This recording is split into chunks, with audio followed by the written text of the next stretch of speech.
प्रियजनों, मैं आपको यीशु के नाम में अभिवादन करता हूँ। आप कैसे हैं? क्या आप दुखी हैं? कुछ बात आपको परेशान कर रही है? मैं अपनी ज़रूरतों के लिए क्या करूँ? मैं कर्जदारों को क्या जवाब दूँ? मैं कैसे जीऊँगा? अगर जीवन अभी ही इतना कठिन लग रहा है तो मैं अपनी रोज़मर्रा की ज़िंदगी कैसे संभालूँ? क्या आप भी इसी तरह परेशान और संघर्ष कर रहे हैं? शायद आपने अपनी नौकरी खो दी है या आपकी आय में कमी आ गई है। आपको नहीं पता आगे क्या होगा। आपको यह भी नहीं पता कि आप कैसे जिएंगे। क्या आप इसी तरह परेशान हैं? मत्ती अध्याय 6 में यीशु बार बार एक ही बात कहते हैं, चिंता मत करो। मेरे बच्चों, तुम क्यों चिंता कर रहे हो? खाने, कपड़े, जीवन और आने वाले कल के लिए क्या करें? हम इन बातों को लेकर चिंतित होंगे, है ना? लेकिन आकाश के पक्षियों को देखो, क्या वे बोते हैं, काटते हैं या इकट्ठा करते हैं? उनका स्वर्गीय पिता उन्हें भोजन देता और हर दिन जीवित रहने में उनकी मदद करता। क्या आप इन फूलों को देखते हैं? ये जंगली फूल हैं।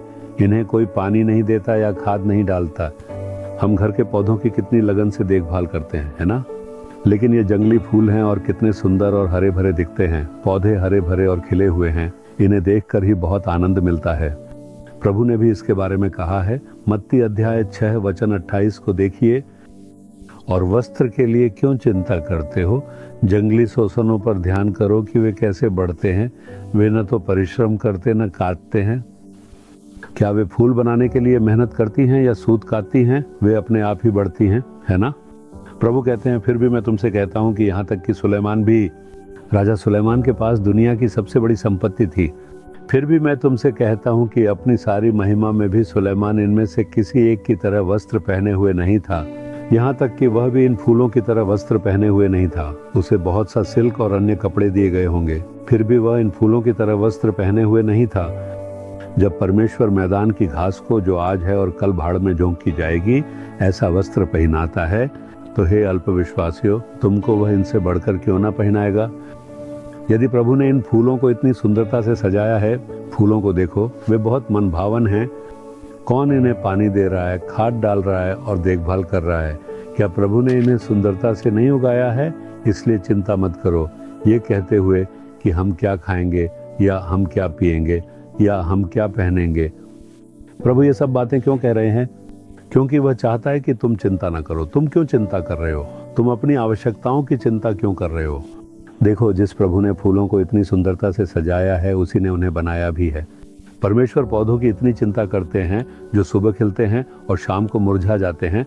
अगर वह उन्हें इतनी सुंदरता से सजाता है और उनकी रक्षा करता है, तो क्या वह तुम्हारी आवश्यकताओं को पूरा नहीं करेगा और तुम्हारी रक्षा नहीं करेगा? तुम्हारी, जिसकी आत्मा बहुमूल्य है, जिसके लिए उसने क्रूस उठाया और अपना लहू बहाया। इस पर विश्वास करो और अपनी चिंताओं को दूर फेंक दो। प्रभु देखभाल करेंगे। वही है जो आकाश के पक्षियों को भोजन देता है और मैदान के घास को वस्त्र पहनाता है। वह हमारे परिवार की देखभाल करेगा। हमें बस मेहनत करनी है और प्रयास करना है। आइए हम अपना कर्तव्य निभाएं और बाकी की चिंता प्रभु पर छोड़ दें। लेकिन वह आलसी लोगों की मदद नहीं करेगा। आप यह नहीं कह सकते कि मैं काम नहीं करूंगा, घर पर लेटा रहूंगा क्योंकि प्रभु मुझे खिलाएंगे। प्रभु ऐसे लोगों को कभी भोजन या वस्त्र नहीं देंगे। हमें वही करना चाहिए जो हमारा कर्तव्य है। हमें मेहनत करनी चाहिए क्योंकि वह हमारे हाथों के काम को आशीर्वाद देगा। अपना काम करो, अपने कर्तव्यों को पूरा करो और क्रिया करो, कड़ी मेहनत करो, तब प्रभु तुम्हें भोजन और वस्त्र देंगे और तुम्हारी सभी आवश्यकताओं का ध्यान रखेंगे। तुम्हें किसी चीज की कमी नहीं होगी, वह सब कुछ संभाल लेंगे। इसीलिए डरना मत। अब कहो, प्रभु मैं अब और चिंता नहीं करूंगा। मैं अपनी सारी चिंताएं आपके चरणों में रखता हूँ। आप मुझे और मेरे परिवार को भोजन और वस्त्र देंगे। मुझे विश्वास है कि आप मेरी सभी आवश्यकताओं का ध्यान रखेंगे। मैं चिंता के लिए जगह नहीं दूंगा। आप हैं और यही मेरे लिए पर्याप्त है।